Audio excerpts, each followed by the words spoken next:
చెప్పండి అమ్మ, ఎలాంటి పరిస్థితులు ఉన్నాయి ఈ వెళ్తుండలో? ఈరోజు చాలా భయంకరంగా ఉందండి. నిన్న మరి అడిగిన దాని ప్రకారం మీకు వ్యాన్ ప్రొటెక్ట్ చేస్తామా, మీరు వచ్చి ఓటు వినియోగించుకోండి అని చెప్పారు. మేము అందరం బయలుదేరి కింద వెయిట్ చేస్తాం. మా కోసం అయితే వ్యాన్ రాలేదండి. మీకు అందరు పోలీసులు వచ్చి అన్నారు, మీ అందరికి ప్రొటెక్షన్ మేము ఇస్తామమ్మా రండి అన్నారు. వాళ్ళ మాటలు నమ్మి, ఒక అధికారులు కదా నమ్మి మేము వెళ్ళాం. మీరు మూర్ఖత్వంగా ఉండిపోయారు, మీరు మిమ్మల్ని హౌస్ అరెస్ట్ చేశారు, ఉండిపోయారు, రండి మేము ప్రొటెక్షన్ ఇస్తామన్నారు. సో వాళ్ళ మాటలు నమ్మి మేము అధికారులు కదా, న్యాయం అనేది ఉందానికి మేము ఎదరికి వెళ్ళాం. మేమందరం కూడా వృద్ధులు ఉన్నారు, వాళ్ళని చూపించండి ఒకసారి. మేమందరూ చెయ్య పట్టుకుని ఒకళ్ళను మీ అందరం ముందుకు వెళ్ళాం. వాళ్ళందరూ ఒకేసారి 1000 మంది పైనే ఉన్నారండి. మేము ఆడవాళ్ళం, ఎలాగా మాకు ప్రొటెక్షన్ ఎలా ఉంటుంది? మేము ఇంట్లో ఉండి చిన్న ఉద్యోగాలు చేసుకుంటున్నాం, ఇంట్లో పనులు చేసుకుంటూ వాళ్ళ మీద మేము ఎలా ఫైట్ చేయగలుగుతాము? మాకు ప్రాణభయం ఉన్నది, పిల్లలు ఉన్నారు, మాకును చాలా భయంగా అయితే అనిపించింది. ఆ తొక్కిసలాట్లు ఏమైపోతాం అన్నది ఇంకా ఎవరికి అనవసరం. వాళ్ళకి రాజకీయం కావాలి, డబ్బులు కావాలి, పదవులు కావాలి, సాటి మనిషి అన్న జాలి ఎవరికి లేదు కాబట్టి వాళ్ళందరూ మా మీదకి వచ్చారు. వ్యాన్ ఇస్తే వ్యాన్కి అడ్డుగా పడుకోవాల్సిన అవసరం ఏమొచ్చిందండి? సరిగ్గా మీరు న్యాయంగా మీరు పరిపాలన చేస్తున్నప్పుడు వ్యాన్ ఎందుకు రానివ్వలేదు? ఎందుకు వేలాది మంది జనాంగాన్ని కొట్టుల్లో షాపులో ఉంచుకుని ఎందుకు ఉంచారు?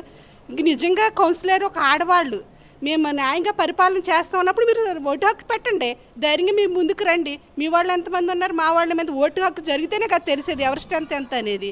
అంతేగా మీరు ఫైట్లు చేసి మమ్మల్ని చంపించేసి ప్రాణాలు తీసేస్తే జరగదు. మీరు కరెక్ట్గా ప్రాసెస్ జరిగితేనే ఎవరేంటన్నది తెలుస్తుంది. ఆవిడ కంటతడి పెట్టుకుంది, ఆ ఉసిరి ఎవరికి తెలుస్తుంది? ఇప్పుడు ఆ బెడ్ ఎలా ఉంది, 2 months తనకి బెడ్ రెస్ట్ ఉన్నది. అయినప్పటికీ ప్రజల చేత ఎన్నుకోబడిన నాయకురాలు నేను, ప్రజల చేత ఎన్నుకోబడిన నాయకులు నేను ఓటు వేస్తాను, న్యాయం జరిగిస్తాను. తనకు ముందుకు వచ్చింది. మీరు ఏమాత్రం అలా పరిగెట్టించేస్తారు? ఎన్ని రోజులు పరిగెట్టించేస్తారు? ఆమె ఉసిరి తగలకుండా ఉంటుంది, ఆ బేబీ ఎలా ఉందో తెలియదు.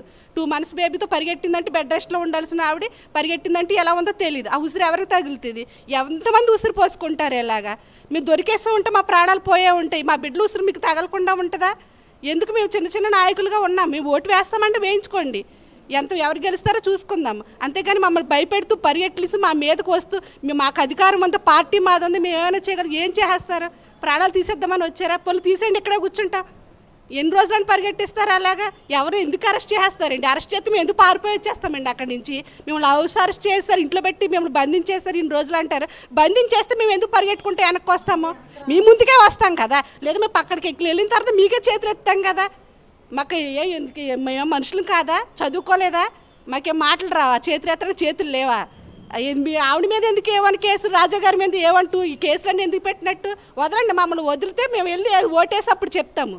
అంతేకాని ఎలాగ మీరు ఇబ్బంది పెట్టొద్దు, ఎవరిని కూడా ఇబ్బంది పెట్టొద్దు. ఆవిడ ప్రెగ్నెంట్గా ఉంది, ఆవిడ వృద్ధురాలు ఉంది. ఒకసారి ఆవిడ చూపించండి, ఎంత వయసు ఉంటుంది ఆవిడని చూపించండి. చూపిస్తే తెలుస్తుంది ఆవిడ వయసులో ఎంత ఉన్నాయో. వాళ్ళు ఎలా పరిగెట్టించగలరు? ఇందులో ఎప్పుడన్నా ఇలాంటి పరిస్థితులు ఉన్నాయి? ఇక్కడ ఎమ్మెల్యేగా మహిళ కూడా ఉన్నారు, ఇవాళ మహిళలకే రక్షణ లేని పరిస్థితి కనిపిస్తుంది ఇక్కడ. ఏమండి, నేను పెళ్ళి నాకు 15 సంవత్సరాలు అండి. మరి ఎప్పుడు ఇంత రాజకీయం ఎలా అయితే ఎప్పుడు జరగలేదండి. ఎప్పుడు కూడా సామరస్యంగానే అంతా జరిగింది. మరి మేము ఆపోజిషన్లో ఉన్నప్పుడే, మరి మీరు అధికారంలో ఉన్నప్పుడు ఎలా చేస్తారు? ముందు మరి మేము 5 సంవత్సరాలు పరిపాలన చేశాం కదా, ఎప్పుడు లేదు కదా. కోవిడ్లో 2 years అంతా సఫర్ అయ్యారు. అప్పుడు హెల్త్ పరంగా మేమే ముందుకు వచ్చాము, అప్పుడు మీరు ఎవరూ రాలేదు. ఇప్పుడు ప్రజలు మీకు అవకాశం ఇచ్చారు, మీరు మంచి పరిపాలన చేయండి, పథకాలు తీసుకురండి. మేము మున్సిపల్ ఆఫీస్లో ఉన్నాము, మీరు పథకాలు తీసుకొచ్చి పెడుతున్నారు. అవి అన్యాయం అయినప్పుడు మేము ఎందుకు సంతకాలు పెడతామండి? ఎప్పుడు 2016లో 17లో అయిన వాటిని మా ముందు తీసుకొచ్చి మీరు సంతకాలు పెట్టండి అని మేము ఎందుకు పెడతాము? దానికి మేము వ్యతిరేకం అయ్యాం. అందువల్ల ఇప్పుడు వాళ్ళ మనుషులు కావాలని వాళ్ళు అనుకుంటున్నారు. మేము ఎందుకు పెడతాం? అన్యాయంగా ప్రజల సొమ్ము దోచుకుంటా మేము ఒప్పుకోము.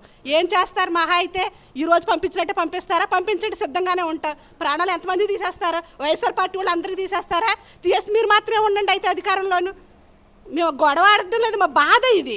ఎన్ని రోజులని మేము ఎలాగా ఒక ప్రజల చేత ఎన్నుకోబడిన నాయకులు అయ్యండి, మేము ఎన్ని రోజులు ఇలా దోకిని ఎలాగే ప్రాణరక్షణ కోసం ఎన్ని రోజులైనా ఉండాలి మేము? పైగా వాళ్ళ మీద వీళ్ళ మీద కేసులు పెట్టి మా భర్తలు ఇది చేస్తాము అది చేస్తాము.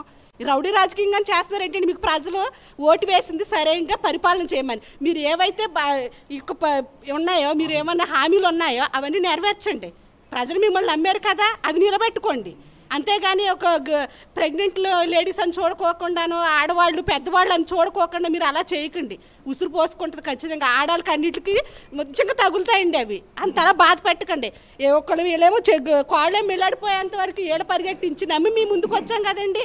నమ్మి మీ ముందుకు వచ్చినప్పుడు మమ్మల్ని ఓటు వేసుకోవడానికి అనుమతించండి.